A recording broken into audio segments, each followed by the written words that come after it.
नमस्कार। नमस्ते। आज हम एक काफी चौंकाने वाले साइबर फ्रॉड मामले पर गहराई से बात करने वाले हैं। ये मामला ग्रेटर नोएडा का है, जहां एक सॉफ्टवेयर इंजीनियर मतलब 1 महीने में ही 1.72 करोड़ रुपए के डिजिटल जाम में फंस गए और लगभग 70 लाख रुपए गंवा दिए। हाँ, बिल्कुल। ये कहानी असल में एक लेख है, द आईपीओ इल्यूजन, उसी पर आधारित है। और आज हम यही समझने की कोशिश करेंगे कि ये हुआ कैसे, मतलब क्या तकनीकें इस्तेमाल हुई और इससे क्या सबक लिया जा सकता है ना, खासकर आज के डिजिटल जमाने में। बिल्कुल, ये जानना बहुत जरूरी है। तो चलिए शुरू से शुरू करते हैं। ये कहानी है गौर सिटी ग्रेटर नोएडा के एक 49 साल के सॉफ्टवेयर इंजीनियर की। मध्य जून की बात है। उन्होंने सोशल मीडिया पर कोई लिंक देखा और उस पर क्लिक कर दिया। अच्छा। और वो लिंक उन्हें ले गया एक व्हाट्सएप ग्रुप में। ग्रुप था स्टॉक मार्केट टिप्स देने वाला। यहाँ तक तो मतलब सामान्य लगता है आजकल। ये तो बहुत कॉमन है, पर यहीं से असल में वो जाल बुनना शुरू हुआ। उस ग्रुप में ना लगातार रियल टाइम मार्केट अपडेट्स आ रहे थे। ओके। कुछ खास, जैसे अंदरूनी आईपीओ अलर्ट्स और ओवर द काउंटर मतलब ओटीसी स्टॉक्स की सिफारिशें। ओटीसी स्टॉक्स, ये वो होते हैं ना जो मेन एक्सचेंज पर नहीं होते। हाँ, बिल्कुल वही। और इनमें अक्सर ज्यादा मुनाफे का लालच दिया जाता है। और सब कुछ इतने प्रोफेशनल तरीके से पोस्ट हो रहा था कि लगता था जैसे कोई बड़े फाइनेंशियल एनालिस्ट चला रहे हो इसे। मतलब पूरा सेटअप प्रोफेशनल दिखने वाला। एकदम इसी तरह विश्वास बनाया जाता है।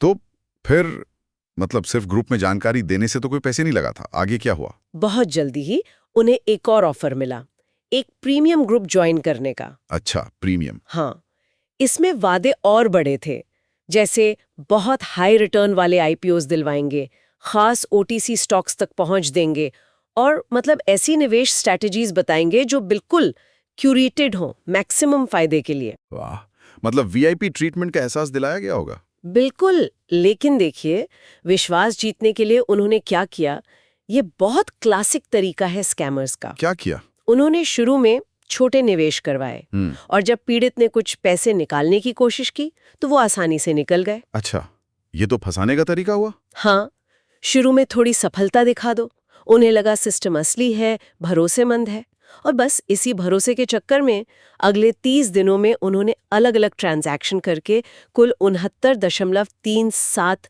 लाख रुपए ट्रांसफर कर दिए। 69,73,000? इतनी बड़ी रकम सिर्फ 1 महीने में? हाँ, बस 30 दिनों के अंदर। और उनको स्क्रीन पर क्या दिख रहा था पता है? क्या दिख रहा था? उनके नकली डीमैट अकाउंट के डैशबोर्ड पर पोर्टफोलियो वैल्यू दिख रही थी 1,72,00,000। 1,72,00,000?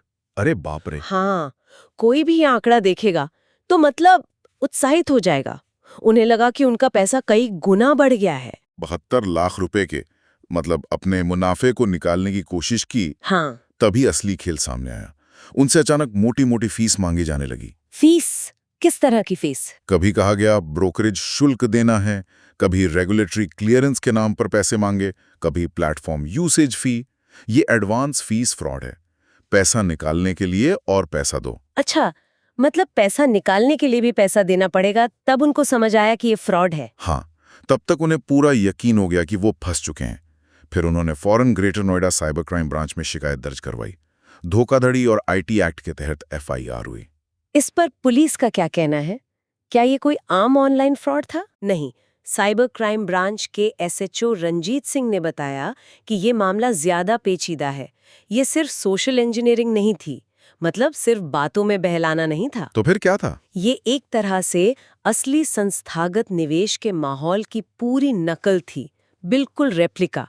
उन्होंने फाइनेंशियल टर्म्स का इस्तेमाल तो किया ही, साथ में एनएसई बीएससी जैसा दिखने वाला एक बहुत बढ़िया डिजाइन किया हुआ नकली डैशबोर्ड बनाया था। पूरा सिमुलेशन, मतलब टेक्नोलॉजी का इस्तेमाल करके धोखा दिया। हाँ, बिल्कुल, एक वैध ट्रेडिंग प्लेटफॉर्म का पूरा सिमुलेशन।